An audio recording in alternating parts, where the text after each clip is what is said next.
ராமு வீட்டுக்கு வந்ததும் வராததுமா மீனாவை கூப்பிட்டான். மீனா, மீனா இங்கே வா அப்படின்னு. அப்படி ராமு கூப்பிட்றதை கேட்டு மீனா நடந்து அங்கே வந்தா. என்னங்க வந்ததும் வராததும் கத்திக்கிட்டு இருக்கீங்க? ஆமாம், வேலை தேடி போயிருந்தீங்களே, என்ன ஆச்சு அப்படின்னு சொல்லி கேட்டா. அதுக்கு ராமு, மீனா நீ உள்ளே போய் 200 ரூபாய் எடுத்துட்டு வா, நான் உடனே சந்தைக்கு போகணும், போய் வந்து என்ன விஷயம்னு உன்கிட்ட சொல்கிறேன், இப்போ உள்ளே போய் பணத்தை எடுத்துட்டு வா அப்படின்னு சொல்லி ராமு மீனா கிட்ட சொன்னான். அப்படி ராமு சந்தைக்கு போயிருந்தான். சந்தைக்கு போய் அங்கே தேவையான சில பொருட்களை வாங்கினான். அப்படி வாங்கின ராமு அந்த எல்லா பொருட்களையும் கூடையில் எடுத்துக்கிட்டு திரும்பவும் தன்னுடைய வீட்டுக்கு நடந்து வந்துக்கிட்டு இருந்தான். வீட்டுக்கு வந்ததும் எல்லா பொருட்களையும் எடுத்து வெளியே வச்சுட்டு திரும்பவும் மீனாவை கூப்பிட்டான். மீனா, மீனா இங்கே வந்து பாரு அப்படின்னு சொன்னான். அப்படி ராமு ரொம்ப நேரம் கூப்பிட்டுக்கிட்டு இருந்ததுனால மீனா உள்ளே வந்தா. உள்ளே வந்த மீனா என்ன விஷயம் அப்படின்னு கேட்டா.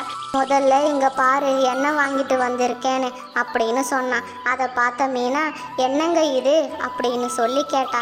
அதுக்கு ராமு, நான் ஒரு சமோசா கடை போட போகிறேன் அப்படின்னு சொன்னான். அதை கேட்ட மீனா, ஏங்க நீங்கள் வேலை தேடி தானே பக்கத்து கிராமத்துக்கு போயிருந்தீங்க, ஏதோ வேலை கிடச்சிருக்கோன்னு நினச்சா இப்போது சமோசா கடையை போட போகிறேன்னு சொல்கிறீங்க, உங்களுக்கு சமோசா செய்ய வருமா? முதல்ல எதுக்கு இப்படி தேவையில்லாத வேலையெல்லாம் செஞ்சுக்கிட்டு இருக்கீங்க அப்படின்னு சொல்லி கேட்டா மீனா. அதுக்கு ராமு, இங்கே பாரு மீனா, நான் ஒரு மாதம் பக்கத்து கிராமத்தில் இருந்தேன்ல, அங்கே ஒரு சமோசா கடை இருந்துச்சு, எப்படி சமோசா போடுறாங்கன்னு நான் பார்த்து கற்றுக்கிட்டேன், அதனால் நானும் சமோசா கடையை போட போகிறேன், நல்ல லாபம் கிடைக்கும் அப்படின்னு சொன்னான். அதுக்கு அடுத்த நாளே அந்த கிராமத்தில் ஒரு சமோசா கடையை போட்டான். எல்லாரும் வாங்க, சூடான மொறு மொறு சமோசா தயாராக இருக்குது, ஒரு சமோசா 5 ரூபா தான், வந்து சாப்பிட்டு பாருங்க அப்படின்னு சொல்லி ராமு வியாபாரம் செஞ்சுக்கிட்டு இருந்தான். அப்படி ராமு சமோசா கடையை போட்டதும் அவனுடைய கடைக்கு ஒரு பாட்டி நடந்து வந்தாங்க. வா பாட்டி, சமோசா சூடாக இருக்குது, நம்ம கடையில் ஒரு சமோசா 5 ரூபா தான் அப்படின்னு சொன்னான். அந்த பாட்டி 3 சமோசா கொடுப்பா அப்படின்னு சொன்னாங்க. அப்படி ராமு சாயங்காலம் அந்த சமோசா கடையை போட்டதுமே அந்த கிராமத்து மக்கள் அவன் கடையில் வந்து சமோசாவை வாங்கி சாப்பிட்டுக்கிட்டு இருந்தாங்க. அப்படி ராமு கடையில் வியாபாரம் செஞ்சுக்கிட்டு இருக்கப்ப ராமுவோடைய கடைக்கு பாலு வந்தான். வாப்பா பாலு அப்படின்னு சொன்னார். அண்ணன், நீங்கள் பக்கத்து கிராமத்துக்கு வேலை தேடி போயிருக்கிறதா சொன்னாங்க, இப்போ வந்து பார்த்தா சமோசா கடையை போட்டிருக்கீங்க, வேலை எதுவும் கிடைக்கலையா? உங்களுக்கு சமோசா செய்ய தெரியுமா அண்ணன் அப்படின்னு கேட்டான் பாலு.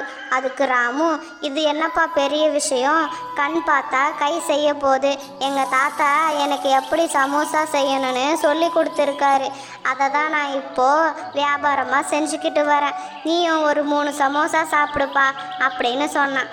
அப்படி அந்த கிராமத்தில் ராமுவோடைய சமோசா கடை ரொம்ப நல்லாவே போய்கிட்டு இருந்துச்சு. ராமு தான் செய்கிற சமோசாவில் மசாலாவை அதிகமாக வச்சு சமோசாவை செஞ்சு கொடுத்தான். அதனால் அந்த மக்களுக்கு ராமுவோடைய சமோசா ரொம்பவும் பிடிச்சி போயிருந்தது. அப்படி அவனுடைய சமோசா கடை ரொம்ப நல்லாவே போய்கிட்டு இருந்துச்சு, நல்ல லாபமும் வந்தது. சில நாட்கள் போச்சு. அந்த மாத லாப பணத்தை பார்த்து மீனா இப்படி சொன்னான். பரவாயில்லையேங்க, நீங்கள் வெளியே எங்கேயாவது வேலைக்கு போயிருந்தா கூட வாரம் 1000 ரூபாய் தான் கொடுத்துருப்பாங்க, ஆனால் இப்போது 2000 ரூபாய் லாபம் கிடச்சிருக்கு, நீங்கள் சொல்லும்போது கூட நான் இவ்வளவு லாபம் வரும்னு நினைக்கல, ஆனால் இப்போது லாபம் ரொம்ப நல்லாவே வந்திருக்கு அப்படின்னு சொல்லி மீனா பேசிக்கிட்டு இருந்தா.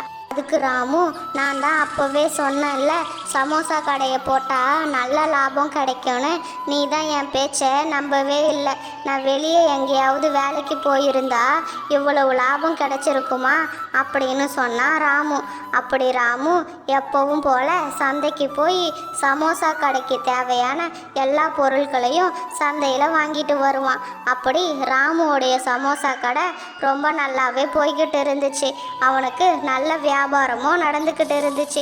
ராமு கடைக்கு வந்த ஒரு பெரியவர், ஏன்பா உன் கடை சமோசா சும்மா சொல்லக்கூடாதுப்பா, மசாலாலாம் அவ்வளவு அருமையாக இருக்குது.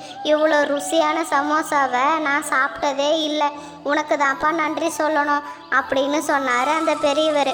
அதுக்கு ராமு, ஐயா இதில் என்ன இருக்குது, என் கடையில் சாப்பிட வரவங்களுக்கு மனசும் வயிறும் நிறையணும்னு நினச்சேன், அதனால தான் நான் செய்கிற சமோசா உங்களுக்கு இவ்வளோ ருசியாக தெரியுது அப்படின்னு சொன்னான் ராமு. அப்படியே சில நாட்கள் போச்சு. ஒரு நாள் ராமு தான் வீட்டுக்கு வெளியே உக்காஞ்சிக்கிட்டு இருந்தான். அதை பார்த்த மீனா நடந்து அங்கே வந்தா.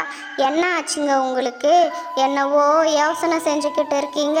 நம்ம சமோசா கடையும் நல்லா தானே போகுது, நல்ல லாபமும் கிடைக்குது, நம்ம முன்ன இருந்த வாழ்க்கையை விட இப்போது நல்ல வாழ்க்கையை தானே வாழ்ந்துக்கிட்டு இருக்கோம், அப்புறம் என்ன யோசனை உங்களுக்கு அப்படின்னு சொல்லி கேட்டா.